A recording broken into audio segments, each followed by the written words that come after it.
Welcome to Kenton's videos. Enjoy the video. You start inside the exact chat where you want the new emoji.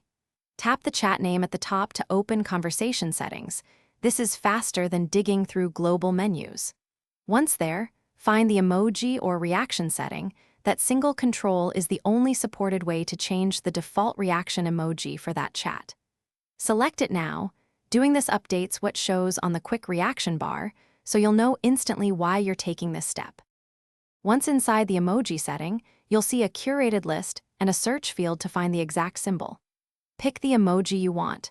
When you tap it, Messenger immediately replaces the chat's default quick reaction.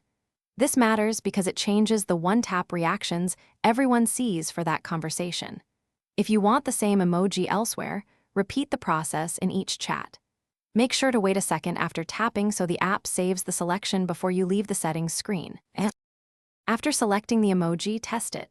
Long press any message and choose the quick reaction. You should see the new symbol. If it didn't update, first make sure Messenger is up to date, then force close and reopen the app because temporary UI caching can block immediate changes. If problems persist, clear the app cache or sign out and sign back in. This refreshes local settings. One key troubleshooting tip: always check for app updates first, since version mismatches often cause settings not to stick. Thanks for watching. Consider subscribing if we helped you.